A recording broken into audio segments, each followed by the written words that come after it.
Hello and welcome to Seminary Reacts. I'm the host Amy, and before we get on to our guest, I want to say that this will be our last episode of season 2, so thank you so much for watching or listening, and please stay tuned for everything that is to come for Seminary Reacts in this break period as they're figuring out what everything is going to look like next.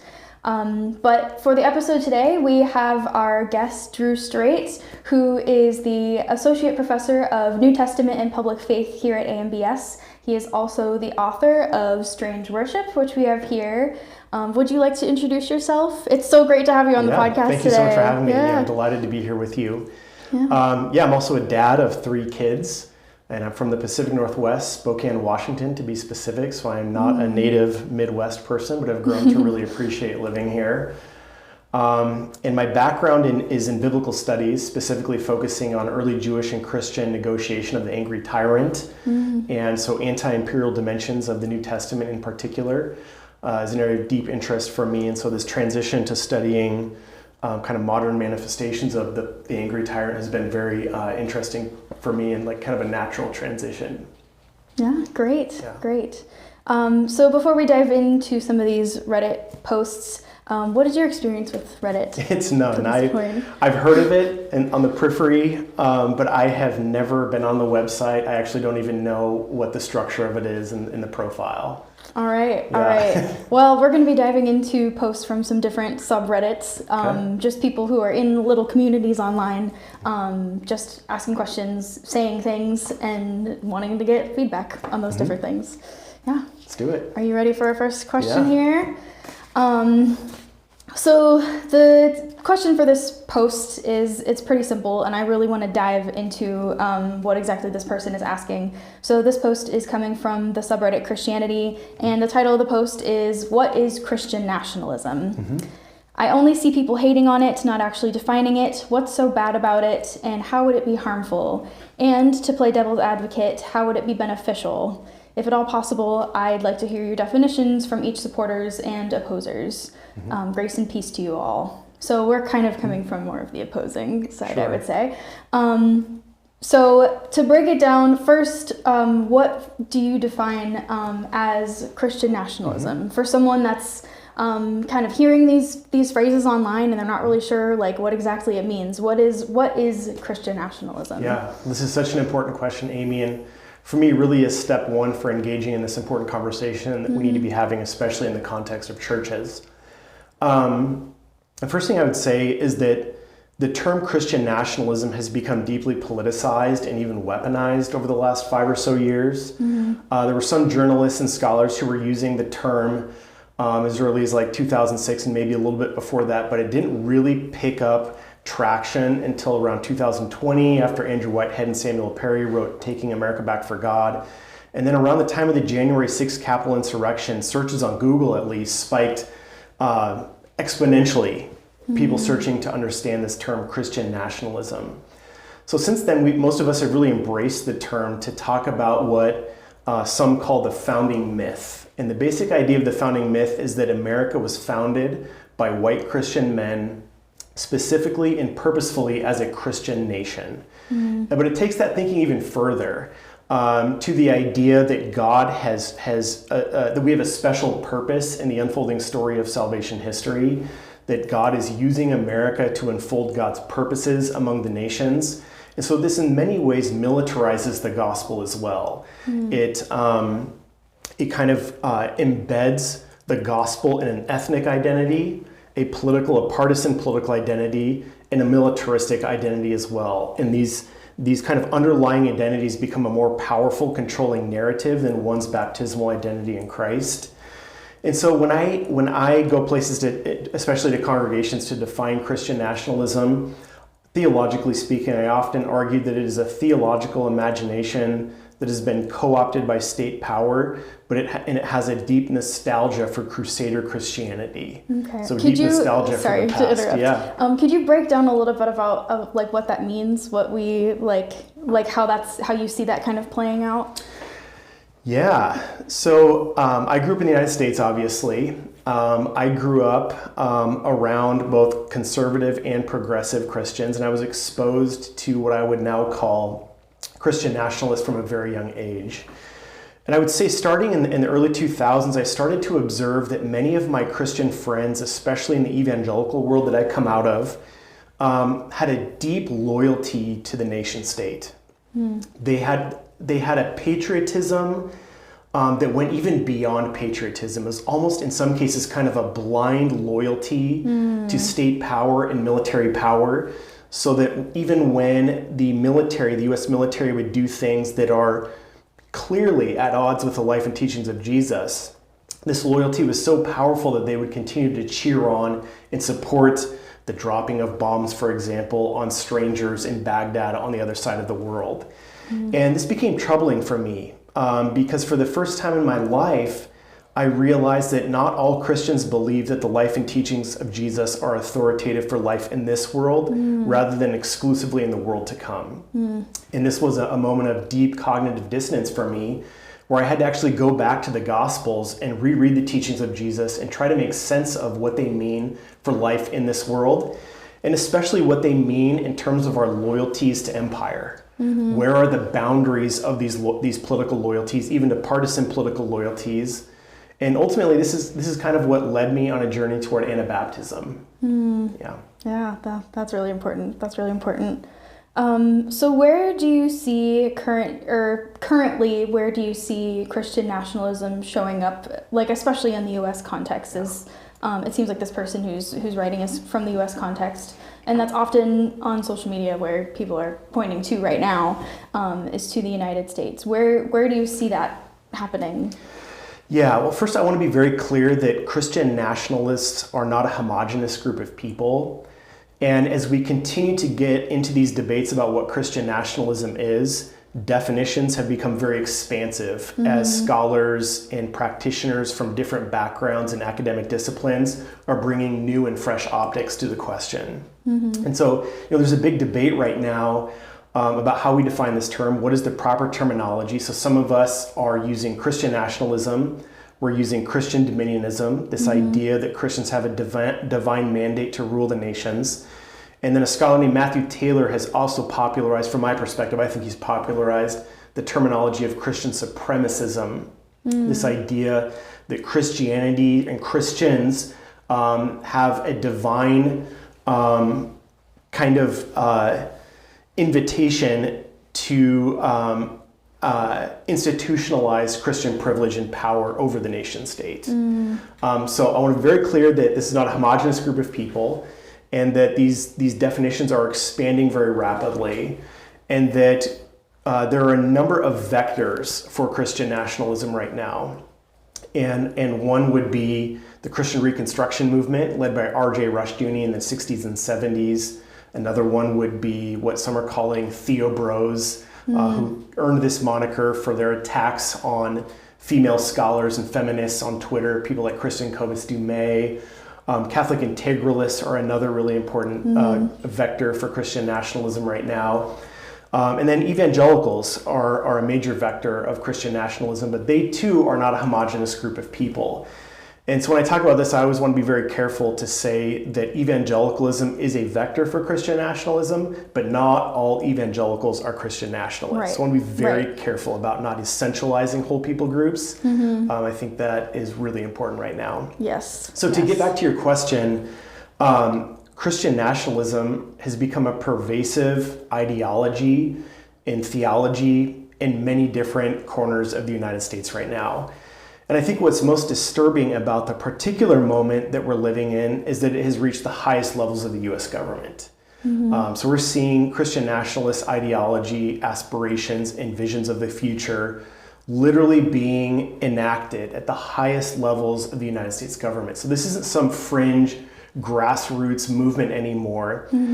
Since the 1960s, since it is kind of a reactionary movement to the civil rights movement, it has gained enough power, organizing power, to actually control some of the levers of power over the United States government. And that is very concerning for many of us who are critical of imperial modes of Christianity. Yeah, absolutely. And I mean, if we're seeing this definition of Christian nationalism, some of the ways that I've kind of seen, like this person saying that like, oh, well, how would it be beneficial? And from the people that I've seen online and on Reddit, in this subreddit, that are defending Christian nationalism, with a sense of like, okay, maybe I'm not understanding this. They'll kind of say like, well, like if Jesus called us to be making disciples of all nations, and Christianity is so prevalent in the United States as a part of Christian nationalism, then like, isn't that what, like, we're doing what Jesus called us to do? Sure. Like, that's kind of their interpretation, is like, but this is going to lead to more people being Christians, right? I'm not understanding why this is wrong. So why would you say, like, what would you say to them? Why would you say that this is harmful? Yeah, there are a number of reasons that I think it's harmful, but one overarching reason I think it's harmful is that it weds the church with state power, including with military power. And I would argue as a New Testament scholar that there's no such thing as a Christian nation according to the New Testament witness. This is an oxymoron. The only Christian nation in the world is what the New Testament calls the ecclesia, or the church, the gathered community of Jesus followers, which is multicultural, which is lived out across borders. And so in its ideal form, the church is not militarized. It is not localized to a singular nation state.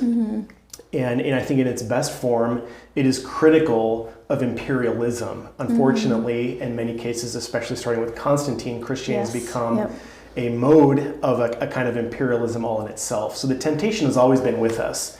What we're seeing is a new manifestation of this kind of Constantinian Christianity, but it's an old playbook that we've seen throughout the history of the church. But there's been a really interesting debate about this recently. Heath Carter is a historian at Princeton Theological Seminary, and a month or two ago he wrote a provocatively titled essay calling for us to retire the term Christian nationalism. And his basic argument is, hey, look, Christians on the left are so-called progressives. I don't like these terms. They're very slippery.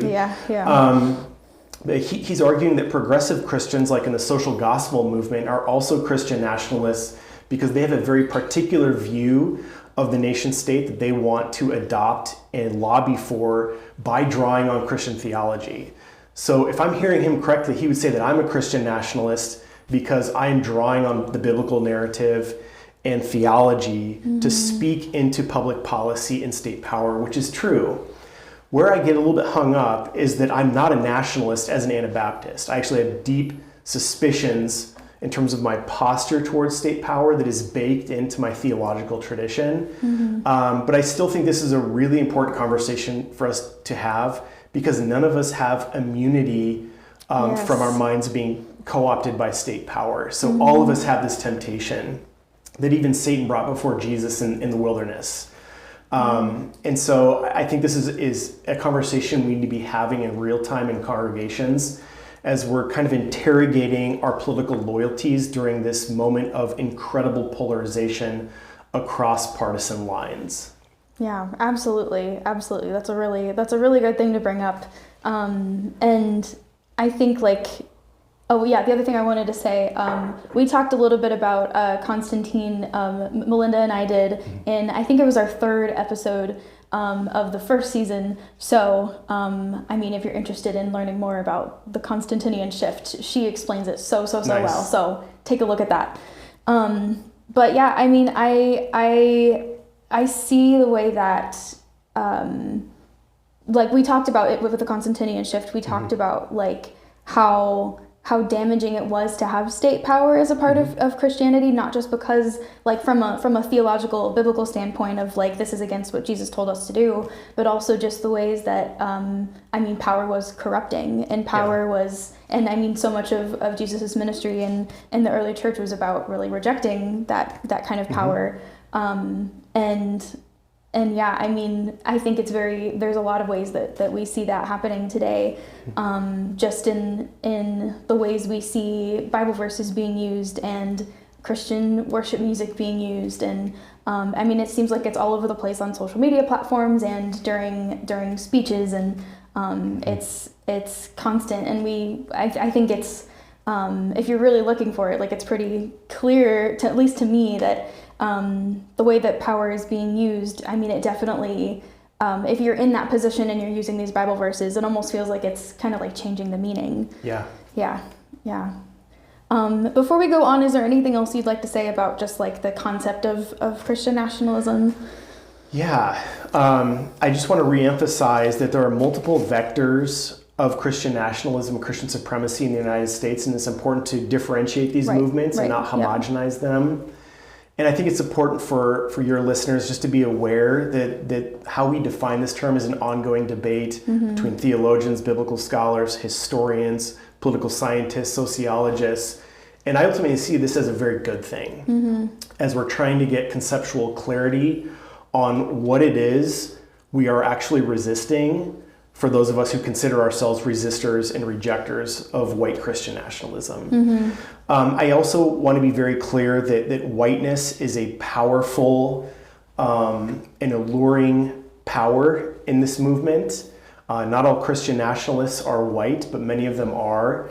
And whiteness is an intoxicating vector of Christian nationalism right now. Yeah, absolutely. Absolutely. And I think it's definitely important to mention, because I know I see, like, even in some of the comments of that post, it was like, Christian nationalism is just this term that someone online decided to start using, and then it just went like full, like became a trend.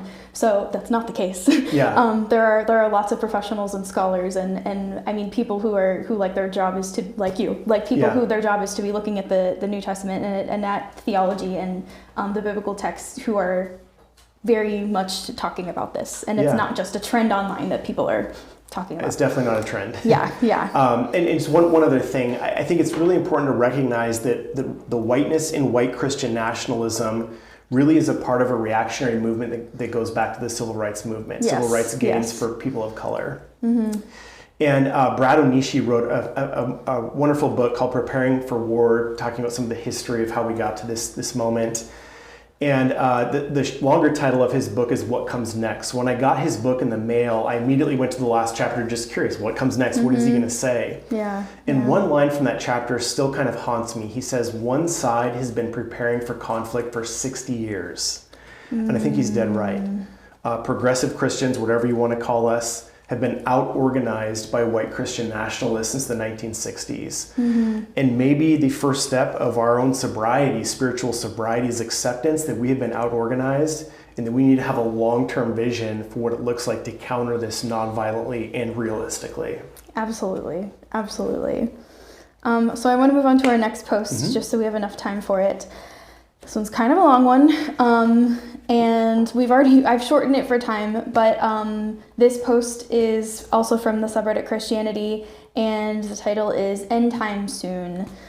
So this person says, with everything going on in the world, it really seems like the end times and the rapture are going to happen soon. Obviously, no one knows the day or the hour, and yes, there's a chance that it could totally not happen for thousands of years, but the way everything is lining up has never happened before in history. I think it will happen during my life at some point. What do you guys think?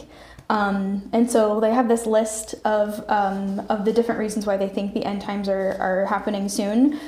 They first list the rise of false prophets and leaders, saying there are lots of preachers who constantly false statements that clearly sway people away from God. Wars and increased conflict. So they say the war with Iran. And then they also say Christian persecution happening, like beheadings, beatings, and violence all around just for having faith in the Lord.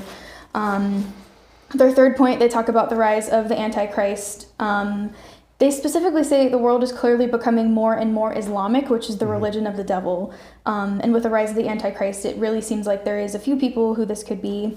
They say the mark of the beast, and they specifically mention the potential of Neuralink chips and how they are being tested, and says that if you plug in Neuralink into the Greek beta code calculator, you get the number 666. Wow, okay, I haven't heard that. And then they say their fifth point is about AI and how AI is growing in knowledge so quickly and you can't distinguish between what's real and not real.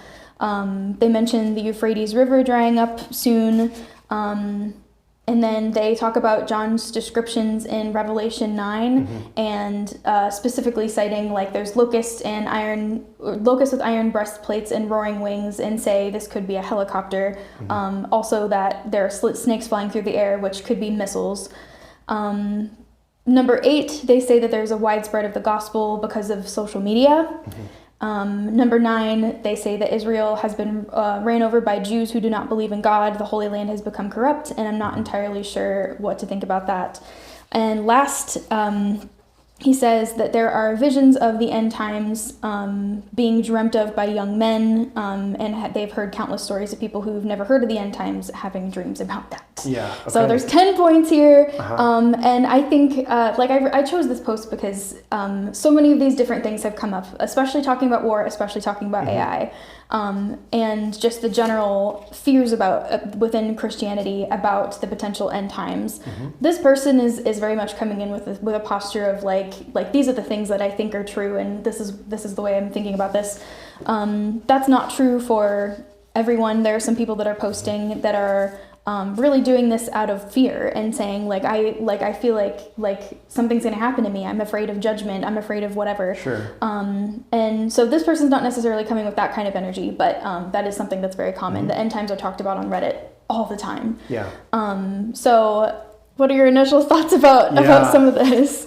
This is a really important question, and a reminder that biblical interpretation really is a human security issue. And this is where my own scholarship is going right now. I'm writing a book called Weaponizing the Word, and thinking through the ways we weaponize Scripture to lord power over our neighbors.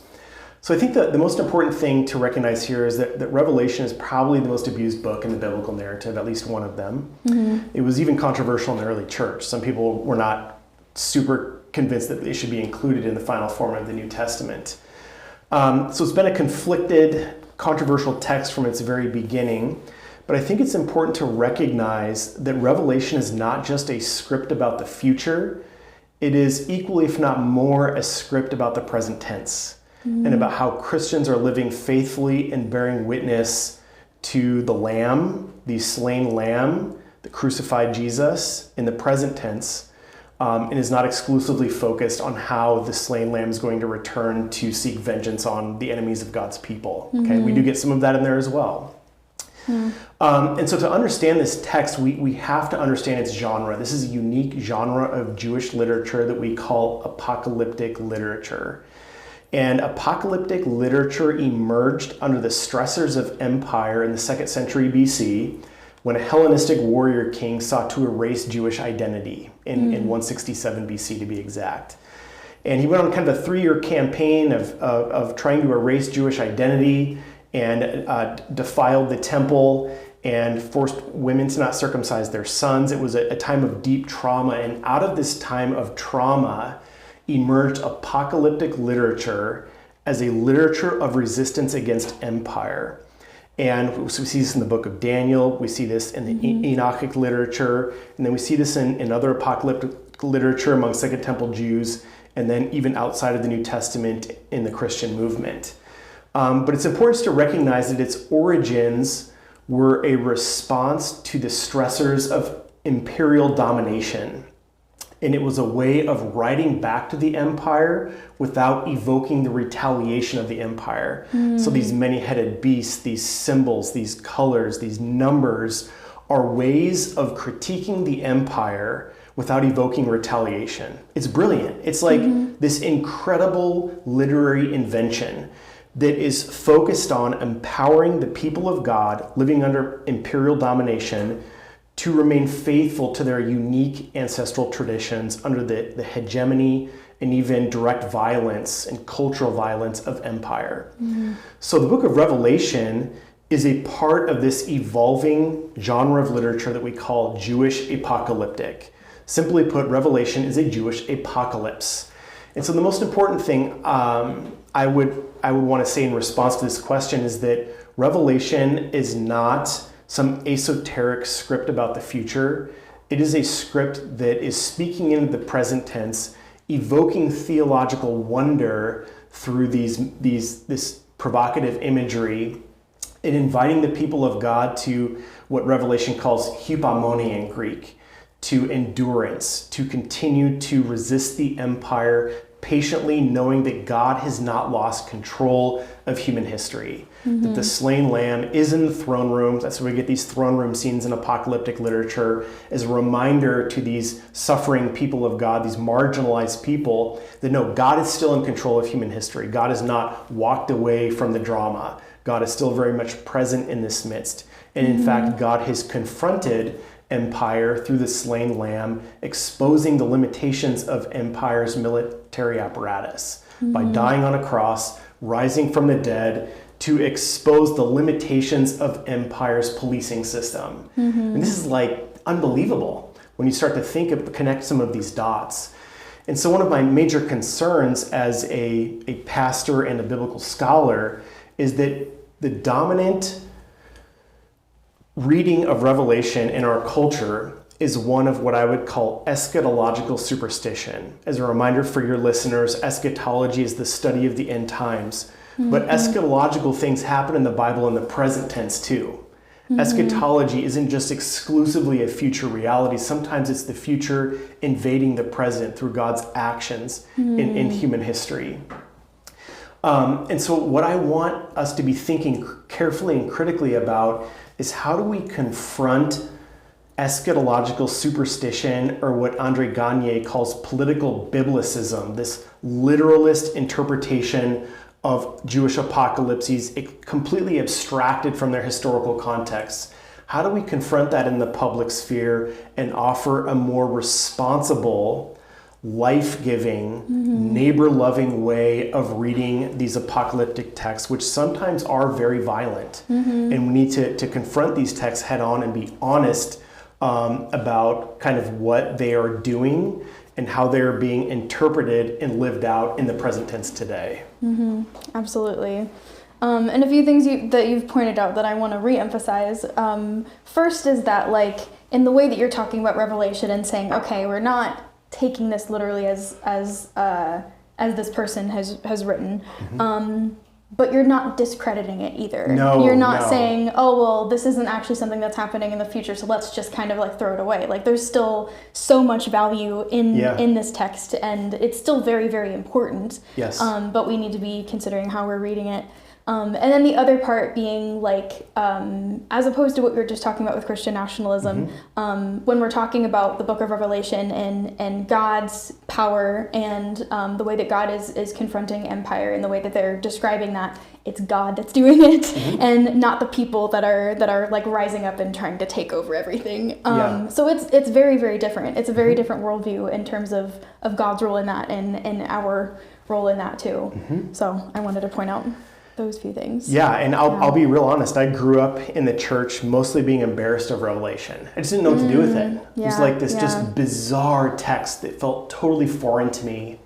And it wasn't until I took a class on Revelation at the University of Chicago Divinity School, and it was really impactful for me to read these apocalypses in their historical context, to read them literarily rather than literally. That was really an important hermeneutical move for me. And when I started to see the ways these Jewish apocalypses were critiquing the empire, that turned my world upside down. And so the ways that these texts, these apocalypses, are being used by Christian nationalists are actually totally incompatible with the ways they were originally intended to be used. So Christian nationalists are using these texts to serve empire. Right. I think their intention is to disrupt empire. Absolutely. And I want to talk about some of the harms that have come from thinking like this. First is that there are several comments that are made that are very anti-Semitic and Islamophobic in this description. And this isn't just in this post. I see this like in other conversations about the end times, where there are people that become kind of scapegoats and become and their own, like, the stereotypes that are made. I mean, they become kind of like, they do become victims of this way of thinking. And that's definitely very harmful. And then I also just, like, again, I want to name all the people who are constantly putting on Reddit just how afraid they are. And I think recognizing that Revelation is something that was giving people hope. And I hope that the people who are super afraid of these descriptions can dig into that a little bit, into the book of Revelation and its role as a piece of apocalyptic literature, and really start to understand, like, oh, there's hope in this. There's not meant to be fear. It's a trust in God. It's it's hope. Yeah. I completely agree. Yeah. I really appreciate that emphasis on the word hope, because I do think that is a major purpose of apocalyptic literature, is to speak to people living in absolute despair. And that's something that many of us still need today, who are living under growing authoritarianism here, even in the United States. Yeah. So one more thing before we move on to this question, which I did not prep you for, but in the background of our set this time, or in this set and in the one before, we've had this picture up here, and I was made aware of this picture because of the class you taught on Revelation. Would you be willing to just kind of describe what's happening and what this creation is? Sure, here, yeah. For those who are watching, Yeah, so about 5 years ago, I was teaching Revelation for the first time, and I had a student in that class named Jacob, and he approached me early in the semester and said, instead of the final paper, can I do an art project? And at first I was like, I've never had a student ask me this before, this makes me a little uncomfortable, but knowing the student a little bit, I was like, okay, but you need to include some commentary. Well, fast forward a few months, he submits his final project to me, and it was this remarkable vision of Christ from the book of Revelation. It was like a living image of exegesis of the book of Revelation. So the symbol of the stars and the menorahs and the sword coming out of Jesus' mouth is all evoking imagery from the book of Revelation, and then he included a really significant commentary for interpreting this piece of art.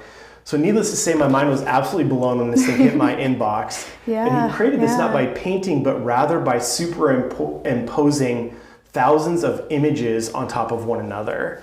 So just one example of this, cool example of this, is the hair here is hundreds of images of Nelson Mandela's hair, because John talks about Christ as having hair that is white as wool. Where who has hair that is white as wool? Black men, okay? And so he draws on Nelson Mandela's hair to create that.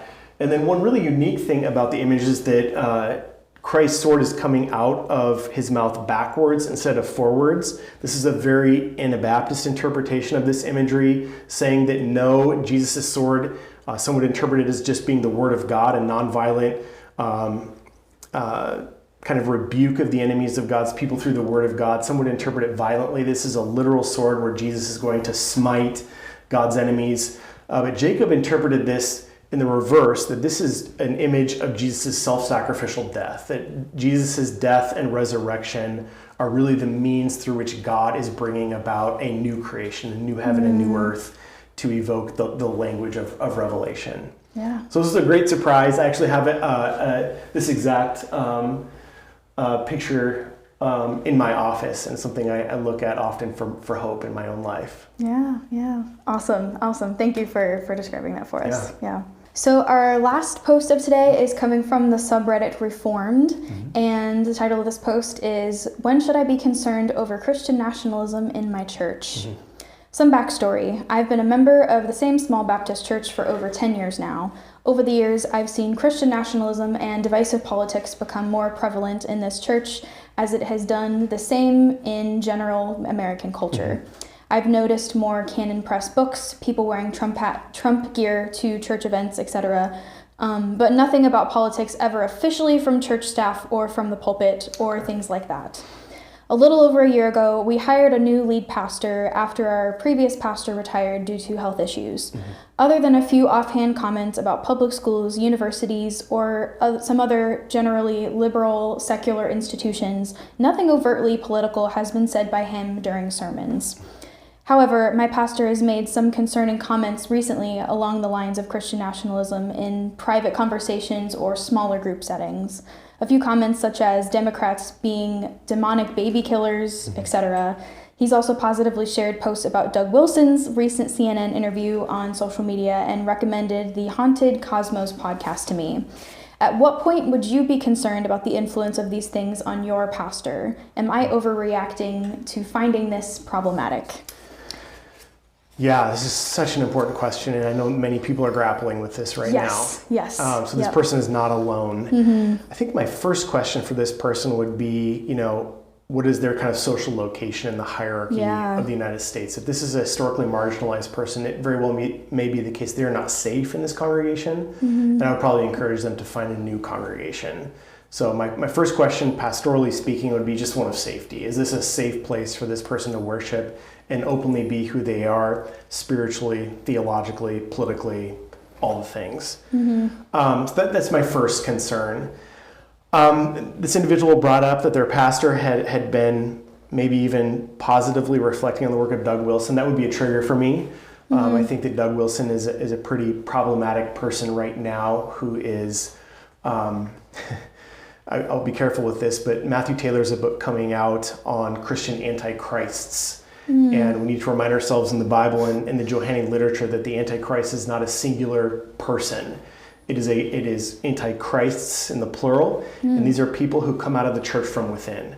So I'm not going to say out in the open here that Doug Wilson is the antichrist, but he might be part of the antichrists. I know that sounds really provocative, and I got to be careful not to weaponize these verses to demonize my theological opponents, and I want to be mindful of that. But I also want to be your listeners to be aware of Matthew Taylor's book coming out on Christian Antichrist and doing, I think, some really helpful public-facing exegesis on these passages that have been so abused throughout the history of interpretation to scapegoat people who are oftentimes outside of the church or a political figure. But actually, this is something that comes from within.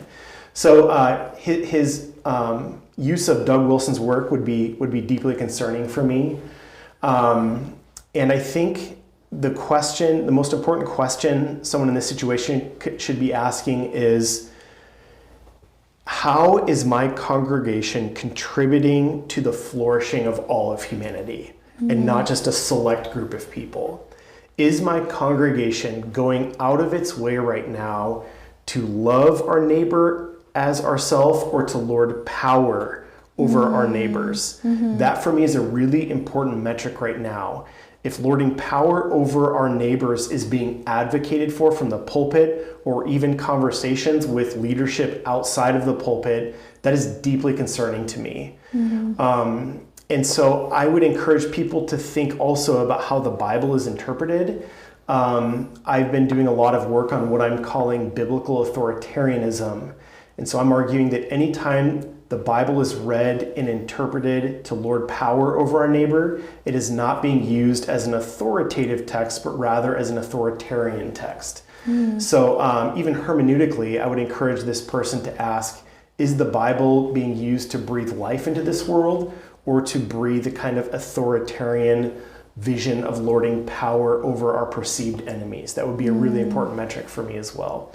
So questions of safety, questions of who is my pastor drawing on for inspiration as a model of what healthy and good Christian leadership looks like today as followers of Jesus is really important. And what is the fruit of this congregation? What kind of fruit is this congregation bearing? Is it fruit that, again, brings life to this world, or it's taking life away from this world? And I'm increasingly mindful as well of how rare it is for people on different sides of our political aisle to worship together today. So there's a homogenizing effect in our congregations that is not good for democracy. Ryan Burge has done a lot of work on this. He actually has a book coming out on this right now that may already be out. I can't remember. But he's making, I think, an important case that in the past, Republicans and Democrats, so on and so forth, were often worshiping together. And this could kind of minimize the suspicion and enmity that they have between one another. Well, now our congregations are becoming increasingly homogenous across partisan lines of loyalty. And this is not a good thing for democracy. But also for some people, it is a matter of survival. It is a fact that they are not safe in some of these congregations, and so they can only worship in a more theologically homogenous congregation. And I'm mindful of these people as well, and I absolutely affirm their decision to be in that context. Absolutely. And at the end of the day, I think it's important for me to be transparent and say that the congregation I attend Karen Road Mennonite Church is, from my perspective, relatively homogenous theologically, and there's some advantages of that. It means that we're not fighting with one another all the time to do things. It means that we're, for the most part, in lock and step with one another, to do things in unity with one another that we might not be able to do if we had more theological diversity in our congregation.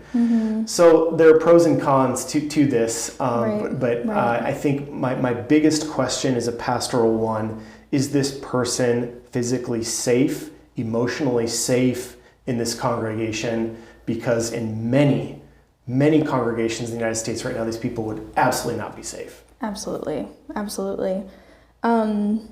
So a few things that I want to mention about what you said is, first of all, like, when people are talking about whether or not they're going to stay at a church, I see people responding and saying, well, make sure it's a biblically sound church. I see that all the time. And that always just stops me up, because I'm always like, well, what do you mean by that? Right. Because I think there's so many different definitions, because some people would see this and say, oh, well, that's biblically sound. It seems like they're using the Bible.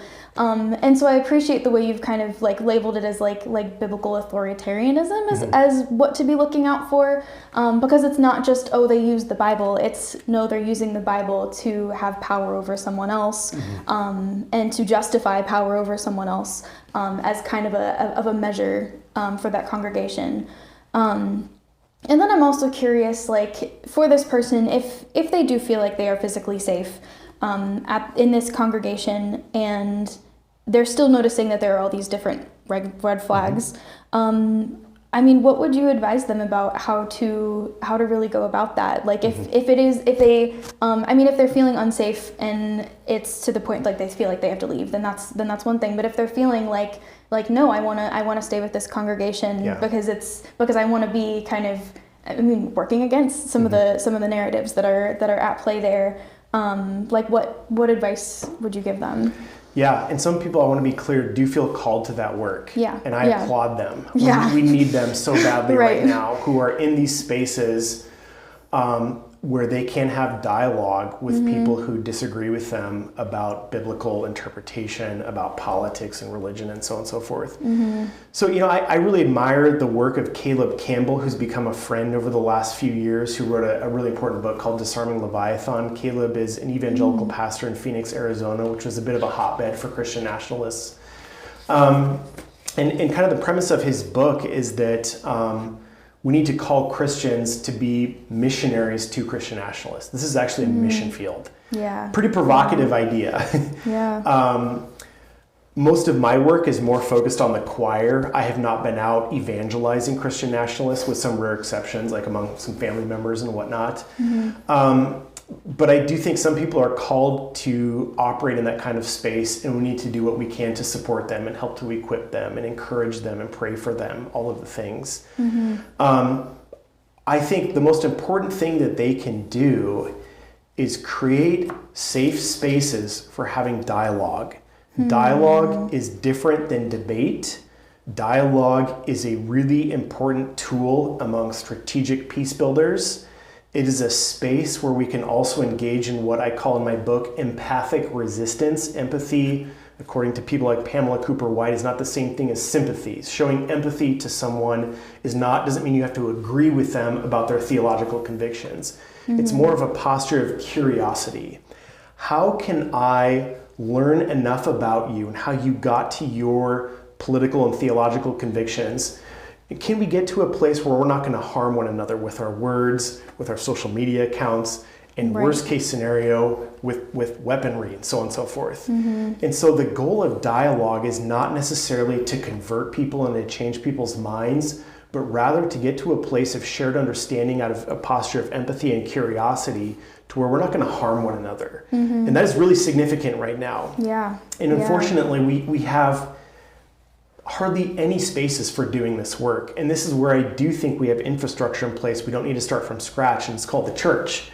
Churches can potentially be places for facilitated dialogue when it's safe. They can be places for also mobilizing the choir, which is what I'm largely focused on. The choir even needs to learn about this stuff. Many people are are experiencing extreme anxiety and confusion about the ways that Christianity become weaponized. And some people are even leaving the church, and I have huge empathy for these people. I understand why they are having these feelings of embarrassment about bad Christian behavior and humiliation and even fear. Yeah. And so I would applaud these individuals for their willingness to be agents, change agents in these contexts. But my question for some of us who are not in those spaces is, how can we equip these people? Right. How can we support them? Right. How can we make sure that they are making decisions that are going to keep them safe in these contexts that can be very volatile around questions of political loyalties, around questions even of biblical interpretation? Yeah.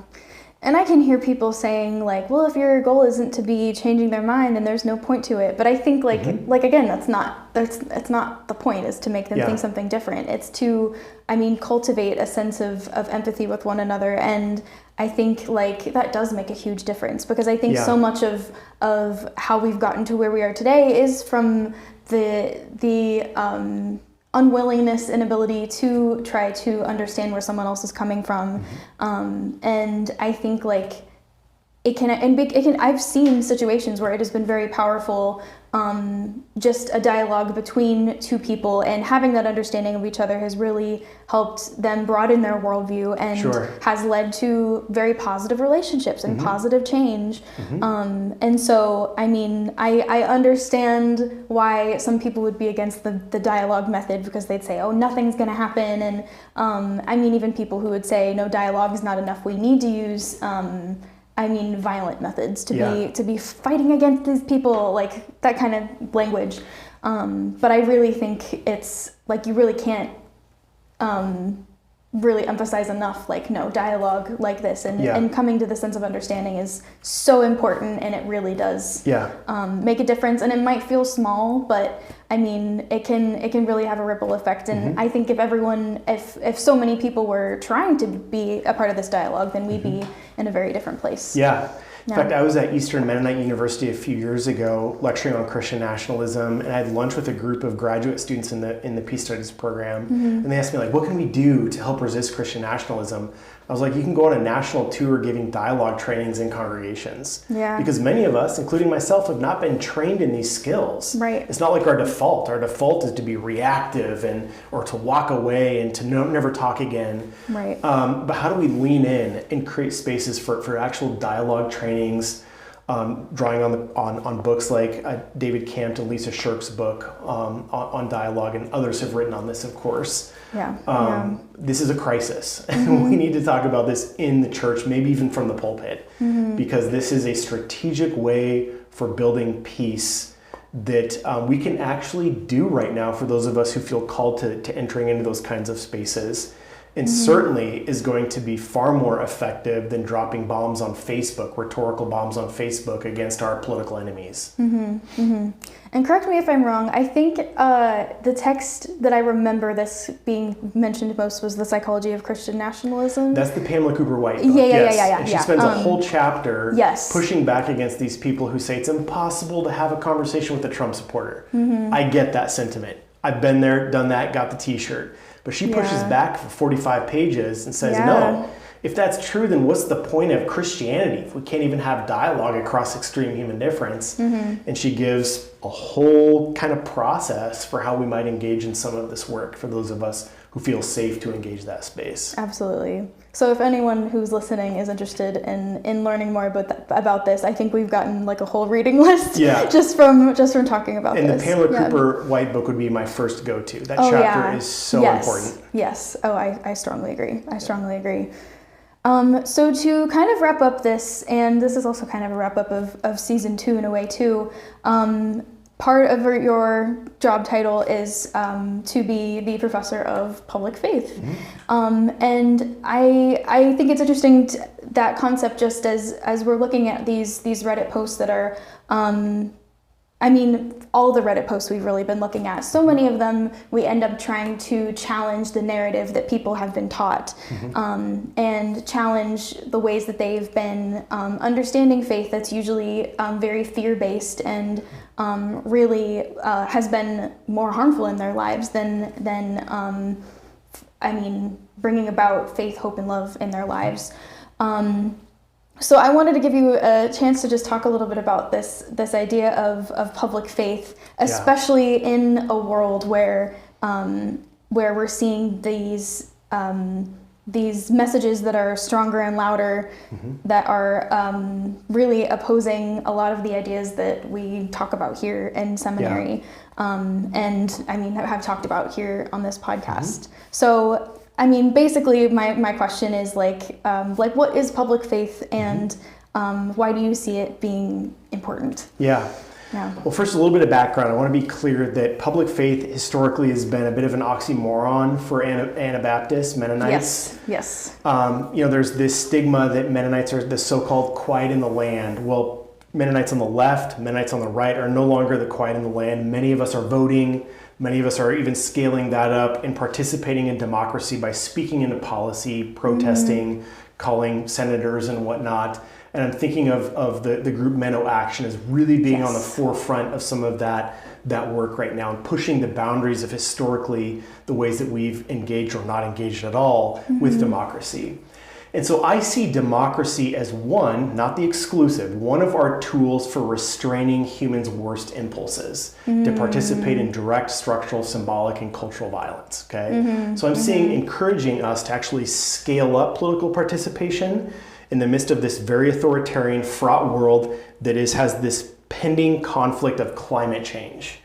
That we can't actually fix that problem on our own in the church. We actually need some political power, from my perspective, to confront the climate change crisis that my 3 kids are going to be facing in a way that I may not face in my lifetime. I have deep concerns about this. So the question then becomes, how do we do this responsibly without becoming a kind of Christian nationalism in our own unique flavor? It's actually really interesting. I got an email a few weeks ago. There's a Mennonite congregation, I can't remember where, who's reading my book right now. And the person who's leading the book study really thinks that I'm arguing to build a leftist kind of Christendom. And I understand the critique and the concern, but I went out of my way to offer 6 points that lead to what I'm calling strange worship. I'm not going to have time to get into that right now, but to avoid creating space where our theological imagination becomes co-opted by state power. So that's actually the opposite of what I'm trying to do. I'm trying to put infrastructure in place so that our participation in democracy does not become idolatrous. And so I think there are clear boundaries here in what we call the political metaphor of idolatry. And the challenge is that every generation is living under new political structures, new political leaders and circumstances. So for every generation, we have to reevaluate what are the boundaries of our political loyalties. How do we engage and show up in this moment in faithful and responsible ways? And that's kind of what I'm inviting us into as Anabaptists, to not think about this mindlessly or absent-mindedly, but rather through a kind of mindfulness. How do we be intentional about how we're engaging democracy right now? And just acknowledge that historically, Mennonites have not done this to the extent that we are right now. And so we're kind of in a new frontier in some ways, from my perspective. Not everyone maybe agrees with me on that. But the other dimension of this, for me, is the role of biblical interpretation. We have this whole discipline we call public faith, public theology, but what about public biblical interpretation? I'm only aware of one biblical scholar, and I'm sure there's probably others out there. His name is Greg Carey, who has a chapter in a book he wrote on public biblical interpretation. That's the only example I have of someone in my world who has taken this head on. And here's my concern. Progressives, again, I'm uncomfortable with these terms, I can't stand them, but for lack of a better term, progressive readers of Scripture, the Christian left, again, for lack of a better term, has mostly been afraid to make arguments about the Bible in public. Right. In many cases, people have either kind of moved on from arguing about the Bible in public, or are, in the worst case scenario, embarrassed by the Bible because the way it has been weaponized to lord power over our neighbors. And so I am really interested in how we leverage public biblical interpretation for the common good, because we have effectively handed over the Bible to conservative evangelicals. They own the Bible right now in public discourse because we have failed to make a compelling case, a compelling reading of the biblical narrative in public. That is the space I'm really interested in right now. And in fact, I'm in conversation right now with a number of other biblical scholars about convening a space for us to come together to address this head on. How do we scale up this idea of public biblical interpretation? How do we define what it even is? How do we challenge the hermeneutics that underlie white Christian nationalism through what I'm calling counter narratives? And I'm drawing on that term from scholars of violent extremism. I think we have a lot of counter narratives within the biblical narrative that we can animate in public to disorient political idolatry, theologies of oppression, so on and so forth, and leverage the biblical narrative for the common good. But once again, Christian nationalists own the Bible in public right now, including eschatological superstition, abusive ways of reading the book of Revelation, ways of weaponizing the biblical narrative to lord power over women, over the LGBTQ community. The list goes on and on and on. So the Bible has become a weapon in the service of a kind of fear-based hermeneutic. And I think we need to challenge that. And I think we can do that. I think we can do that responsibly. I think we can do that effectively. But the first thing we need to do is open up our mouths in public and actually start doing this. But thinking about it together, collectively, about how we can do this with one another rather than on our own. And this is kind of the danger of social media too, because it's given us the impression that if you go out there on your own, you can become an influencer and change the whole world. Some people have come close, honestly. Like, they are very influential. But I think we need to be thinking about how do we curate spaces for us to collectively be doing this work together as we mobilize people power and even people power around how we interpret the Bible in public. Yeah, absolutely. Absolutely. Yeah, thank you for that. Thank you for that description and for all those really amazing points.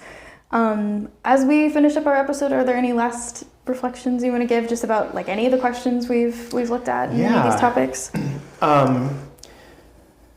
It seems like every few months another book is coming out about Christian nationalism right now. I see that as a good thing.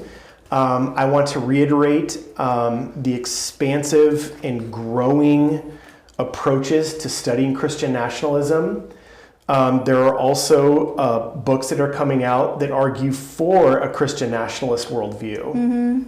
And so for those of us who feel called and comfortable, I think it's important for some of us to actually read those texts so that others don't have to. So that we can kind of track with the logic and the theology of how Christian nationalists are actually embracing this term and mobilizing this vision at the highest levels of the U.S. government coercively to institutionalize Christian supremacy, to institutionalize Christian privilege and power over our neighbors, and to create a space where those who are non-Christians are just going to have to get in line. They're just going to have to find their place in this distinctively, hegemonically, and even violently Christian country, purportedly Christian country. And so I want your listeners to just be mindful about what they're reading, who they're reading, that matters, and kind of what their optics are. Are they a historian? Are they a theologian? Are they political scientists? And we are better together. Not one of us can answer all of these questions that we're facing. We are truly better together. We need an ecumenical, multidisciplinary movement to challenge Christian nationalism right now. And so I would invite your readers to be excited about the energy around this topic, but also curious and at times cautious. Okay? Definitely. So we have not reached a place in these debates where there is one singular definition of what this is we are confronting. This is evolving. Again, I see that as a good thing. And I think we need to go back to Heath Carter's question and observation that some people on the left are Christian nationalists. Absolutely. That's a hard pill for some of us to swallow. Yes, definitely. And so again, what are the boundaries of these political loyalties? How do we do this faithfully, and how do we animate the life and teachings of Jesus as our moral handrail for meeting this moment of democratic backsliding and theologies of oppression that have gone viral in the church. Yeah. It's a lot of important work, and I mean, it's good that there's so many people that are giving attention The more to the this. merrier. And yeah. Yep. Well, thank you so much You're welcome. for being our guest today. It's been great to hear from you and from your expertise on all of this. Definitely very big topics. Yeah. Thank you so much for having me, Amy. It's such a privilege to be here. Yeah. And thank you for watching or listening. If you enjoyed, please leave us a like or a positive review. If you have any themes or stories you would like us to focus on, please leave those in a comment. Again, please keep an eye out for the future of Seminary Reacts, as this is our last episode of this season. But you can always find our recent episodes of Seminary Reacts on YouTube, Spotify, and Apple Podcasts. Goodbye.